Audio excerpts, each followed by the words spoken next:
How did Chuck Shriver end up as the general manager of the Chicago Hustle, and how did he impact the WBL and women's basketball history?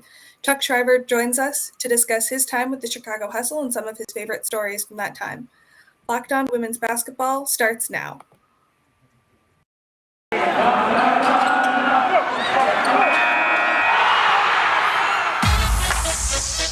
You are Locked On Women's Basketball, your daily podcast on women's basketball. Part of the Locked On Podcast Network, your team every day.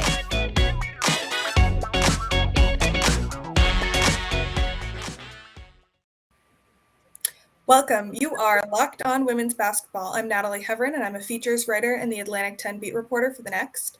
Thank you for making Locked On Women's Basketball your first listen every day. And remember, Locked On Women's Basketball is free and available on all platforms, including YouTube. Today's episode is brought to you by BetOnline. BetOnline has you covered this season with more props, odds, and lines than ever before. BetOnline, where the game starts. On today's show, we're going to discuss Chuck Shriver's journey to the WBL and the impact he had while he was general manager of the Chicago Hustle. Joining us is Chuck Shriver. Starting off, how did you join the Chicago Hustle and what was the draw for you? Well, I had been public relations director for the Chicago Cubs for 10 years, and I left the Cubs to go to the West Coast to take a job as an assistant general manager of the basketball team, the old ABA. And unfortunately, our thought was that the ABA and the NBA were going to merge and that our team in San Diego was going to be part of the NBA. That happened not to happen, so I wound up without a job after a year. So I came back to Chicago, and I went to work for the White Sox, helping with promotions in the promotions department, working for Bill Veck's son, Mike Veck. I've been doing that for 3 years, and a friend of mine by the name of John Garrity asked me to go to lunch one day, and he said, I'm going to be confronting the franchise for the new Women's Basketball League, and I'd like you to join us as general manager. This was in 77, I think, actually. And well, my first reaction was, you're a little crazy. But then I thought about it, and it was kind of a meeting of good vibes, because the Blackhawks at that time were not very good. The Chicago Blackhawks, they were struggling. The Chicago Bulls of the NBA, and you have to remember this was pre-Michael Jordan, were struggling to actually get a foothold in Chicago. So there wasn't a whole lot going on in the wintertime in the way of Chicago sports. And Chicago is a big sports town. So the more I thought about it, I thought, hey, this is a really good opportunity, and it should be kind of fun to start at zero and put something together from the ground up. So I called John back and I said, I like the idea. Let's do it. So that was the start. Did anyone in your life kind of question you joining the Chicago Hustle and leaving the White Sox? Basically everybody, because it was new. I mean, nobody had heard of women's basketball on a professional level. Even women's college basketball wasn't really big in the Midwest or in Chicago. So it was kind of a fresh idea for everyone. But I approached it like our team, the Chicago Hustle, was another major league franchise. I tried to position it as such. Luckily, because of my years with the Cubs and the White Sox, I had some connections in Chicago in the media. So I was I had a little credibility, so I was able to start kind of with a little bit of a head start and get the media involved and getting the whole idea rolling with them. And actually, it was a big help. And then what was the lead up to the WBL like? You joined the franchise, but you were really starting from the ground up. Right. The league had sort of gotten underway a little bit. They had formed the league pretty much with the existing teams who were going to be in the first WBL with their 8 teams. They had held their first draft already before I was on board. So my approach basically was I was in charge of the marketing and business end of things. And I wanted to start by establishing an image for us. We were just ready to start our first training camp. And because of my contacts in the media, I guess I was able to attract writers, TV crews, from the television stations, news crews, to come out and watch practice. And I think because women's basketball idea of professional women's basketball was so new to everybody in the media in Chicago, there was a curiosity factor. And they came out and they watched our practices, and they really became intrigued. There were a lot of nice columns written about us. There was some very good TV coverage, and we had a very credible coach. We had a young coach by the name of Doug Bruno, who at the time had been the women's basketball coach at DePaul University, albeit he'd only been there a couple of years, but he already had a little bit of a reputation. And so him as also a drawing point, we were able to start by getting coverage in the media, in newspapers, on television, and got people at least interested in looking at it. And then what was the first home game in Chicago like? That was very exciting. To back up for a second, one of our ideas was to bring the games, the preseason games, to the public. Mm-hmm. So we arranged with high schools. I think we had six preseason games to get a feel for how the team was doing and whatnot. And I went to high schools and I said, we'd like to play the games in your high school gym. We'll split the gate with you, whatever it might be, and you can use your half of the gate for your women's basketball program, your girls' basketball program at your high school, and we'll take the other half for our cover our expenses. So we positioned the high schools in the suburbs around the Chicago area, and we did one in the city. And with enough publicity going on and pregame push from the high school itself, every game we played at a high school gym was full. So we got a lot of coverage that way. I encourage the media to come out and watch our preseason games with teams from other teams in the league. And we played good basketball. That was one thing. And Doug Bruno liked the what I call the run and gun offense. A lot of running, probably not a whole lot of defense, but at least it was a very fast-paced game. And the acceptance was almost immediate. So in the run-up to our first game, we did everything we could in terms of trying to attract crowds, and went to high schools. We offered ticket packages to girls basketball teams in high schools. We did everything we could think of to get people to come to the first game. Excuse me. Also, in the meantime, as we were getting towards the end of training camp, I went to my contacts at WGN, which was the sports station in town. And they carried every team. They carried the Blackhawks, the Bulls, the White Sox, the Cubs, the Bears. So they were known as the sports outlet.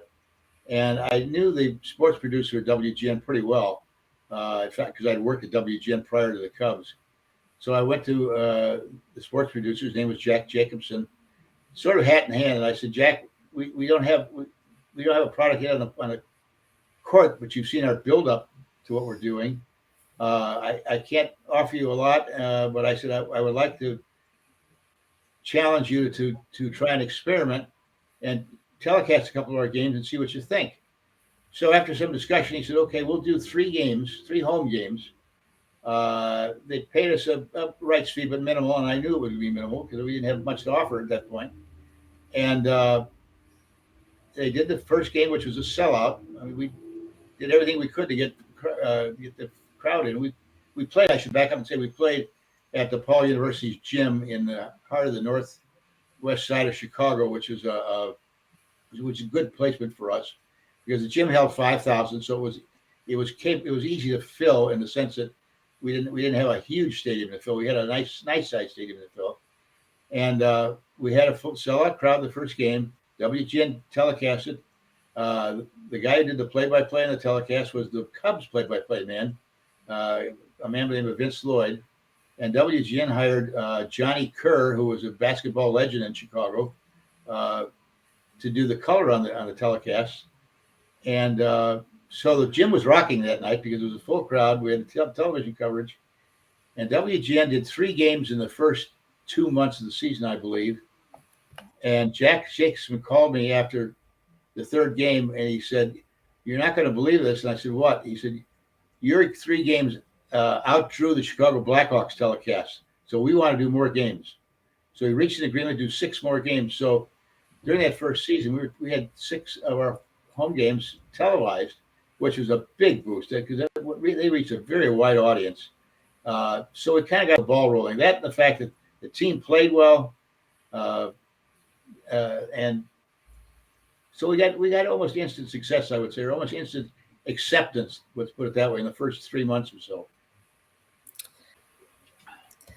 Coming up next, we'll talk about what went on behind the scenes during the first year and beyond.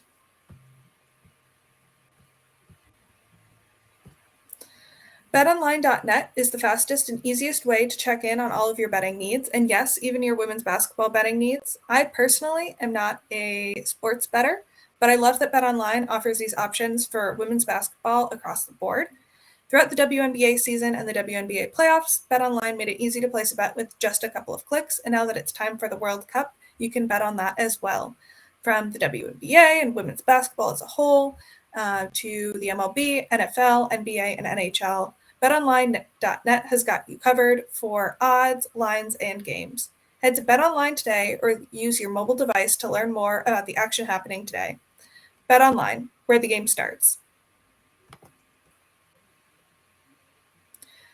So, what do you think the long-term impact of having those games on WGN had for the Chicago Hustle in terms of drawing crowds, and then also moving into the second season, the continued success of the promotion of the Chicago Hustle? Well, I think first of all, it gave us instant credibility. As I said, we wanted to position ourselves as a major league team, and our presence on WGN sort of gave us that credibility that we were a major league team. And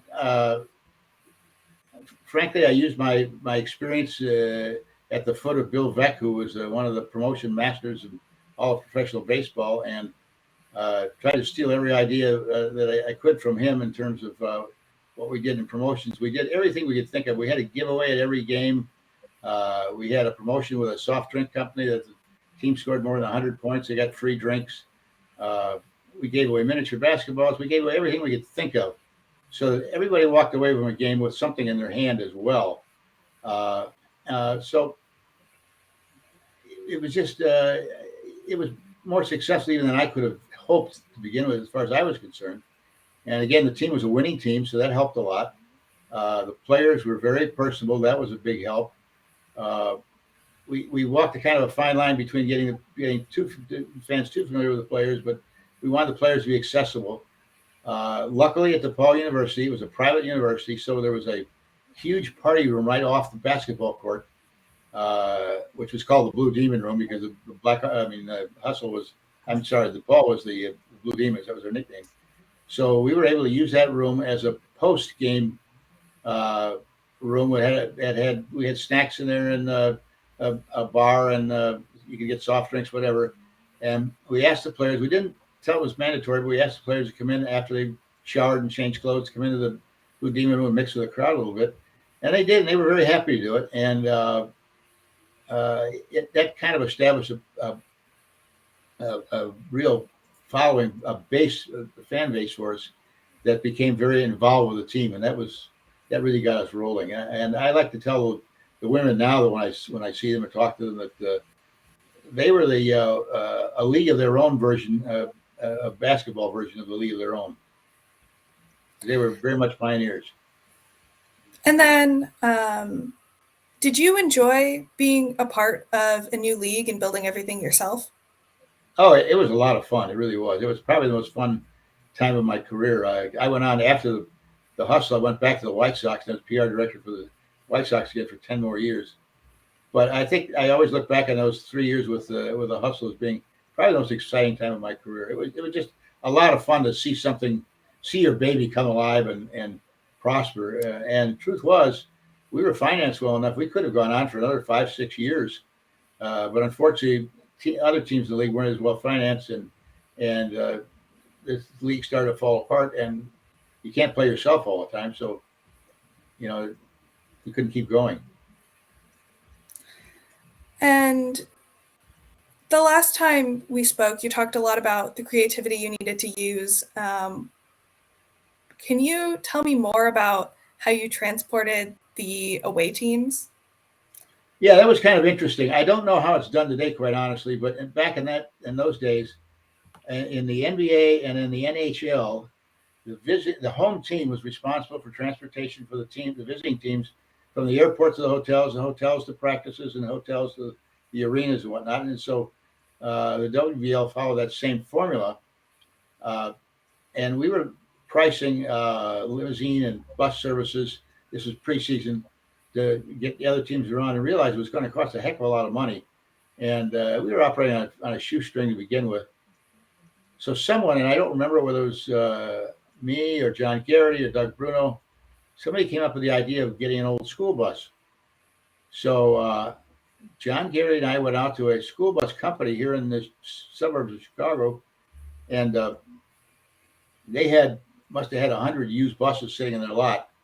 So we spent one afternoon driving buses around, trying to find one that seemed to be mechanically sound. So we bought a school bus. It was a short school bus, but one that would seat 20 people comfortably. And I think we paid the grand sum of $2,000 for it. So now we had a vehicle, and of course we wanted to get it painted because a yellow school bus wouldn't do. And I started pricing paint jobs for the bus, and was kind of, quite honestly, because I wasn't used to it, I was shocked at how much it was going to cost. Even back in the late '70s, it was going to cost $5,000 or $6,000 to get the bus painted. So again, I knew that was going to ruin our budget. Excuse me. So I called a junior college, community college up in Lake County, north of Chicago, that had a auto repair program as part of their curriculum. And I talked to the man who was in charge of the curriculum. And I said, if we supply the bus and supply the paint, and a sort of a design for the paint on the bus, would you guys be willing to paint it just for the experience, for your students' experience? And he said, yes, by all means. So we had to paint a school bus painted in our colors, white with red and blue trimmings on it, and our logo on the bus. And we call it the Hustle Bus. Sort of a play off on, on Sesame Street. And we used that to transport not only the visiting teams, we used it ourselves for transporting our own players around at times. And we put it in parades, any kind of publicity thing we could use it for, we did. And it really became well known in Chicago area. It was kind of fun. The team would drive around, they would tell me that the cars would honk and wave and whatnot. So that was another piece of identity for us. And it turned out to be a great vehicle for us in terms of publicity as well as having a practical purpose. Were there any other instances where you got creative or made do with what you had as part of being a startup, a new team in the city? Well, I'm trying to think right now. Yeah, there were other things, I'm sure, because we did so many promotions. We went to every advertiser we could find and we could think of to get promotional materials, pictures, posters, any kind of object we'd give away at a game, and anything to keep people involved in it. And luckily, all those kind of things seemed to work. We also used the White Sox organist at the time, a lady by the name of Nancy Faust, who was very well known in Chicago, to come out and play the organ during our games, to kind of get the crowd into it. And that was a big success because she was very popular. So I think everybody got in their minds that we were a big league franchise, along with the Cubs and the Bulls and the White Sox and so on. And how much of an advantage do you think that gave you in terms of draw versus other WBL teams at the time? Well, I realized, because I went to a lot of the road games that first year too, that some of the other teams weren't doing much in the way of marketing. They weren't trying to sell the team enough, I felt anyway. So I talked to the commissioner of the our WBL, and his name was man by the name of Bill Byrne, and I said, I think we need to do something like we used to do in baseball and have an off-season marketing meeting for other teams. And he said, oh, great, go ahead, you do it. So I said, oh, okay. So that first winter, after the first season, I put together a 2-day seminar and invited 2 people from each team to come into the Chicago and attend the seminar. And we had it at one of the hotels downtown. We had people from advertising agencies, people from WGN. First of all, sales and marketing. I had newspaper writers come in, a television reporter come in, all to address these people and explain what they were interested in finding, what they were interested in looking for, and how they could go about utilizing these available things to promote the team. And so I said we went through 2 days of that, a lot of questions and answers. And after that, the second season started, and I could see partway into the second season, many of the teams did not take advantage of what we were trying to tell them, unfortunately. And coming up next, we'll discuss some of Chuck's favorite memories from his time with the Chicago Hustle. What was your favorite part of the WBL experience? I guess just the involvement of it, in it. They say the players were great. At one point, I told the players early in their training camp, I said, we're going to ask you to go out and make some public appearances on behalf of us at schools, at civic meetings, whatever we can do, interviews at TV stations or radio stations. And I said, we can't pay you much to begin with, but if we're successful as the season goes on, I can actually get you guys stipends for doing that kind of stuff. And the players were very cooperative with it. I have to say that I had no problem with that. It's unlike baseball, where sometimes I had to twist arms and cajole players into doing things. The gals were very, very amenable to that kind of thing. So by the end of the first season, we had gotten commercials for a couple of players. They were getting like $100 to go out and speak to a civic group or a high school group. It doesn't seem like a lot of money today, but in the 1970s terms, that was a nice piece of extra change for the girls. And because they were personable, they also attracted people that way as well. A funny story I can tell you, there's a couple of funny stories, but one I can tell you. We practiced at a gymnasium on the north side of Chicago called Angel Guardian. It was at a Catholic orphan's home, I guess you would call it, children's home. And it was a practice facility for the Bulls and any of the visiting NBA teams as well as our own team. We were at practice there one day, and practice was just winding up, and we were getting done, and the Los Angeles Lakers came in because they were playing the Bulls the next day, and they were going to practice at the same gym right after us. And so the players were curious themselves, and the Laker players. So they came out on the floor, and they were all in uniform, and they were watching us wind up our practice. And Doug Bruno, our young coach, who was very brash, walked up to Magic Johnson. He said, "I got somebody who can beat you at horse." And of course, the other player, all the Laker players laughed, and I think Magic was a little embarrassed. He didn't want to do it, but his own players, his own teammates, kind of cajoled him into doing it. Said, "Come on, let's see what this girl can do." We had a forward with the name of Debra Waddy Rossow from the University. She played at Nevada, but she was from Texas, where they play a lot of basketball, and she was an excellent shot, which was funny because your eyesight wasn't very good. She had to wear contacts. But they started playing horse, and Debbie was actually beating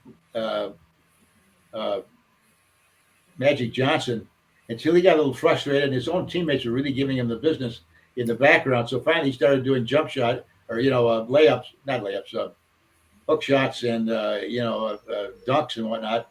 And Debbie was like 5'11", so she couldn't do it. She couldn't do a dunk. So he finally beat her, but it was a struggle, and the players really gave Magic a hard time. It also happened there was a TV crew there, and there were a couple of writers standing around. They happened to be coming in for the Lakers practice, not for ours necessarily. And so it became a big story in Chicago. It was kind of funny. It gave us a lot of accidental publicity, but it was a fun thing to watch. And then who was your favorite player in the WBL to watch? And if it's easier, you can name a player on the Hustle as well as somebody else from the league. Well, in a way, they were all kind of my favorite players. Our two guards were probably our best two players on the team, Rita Easterling and Janie Fincher.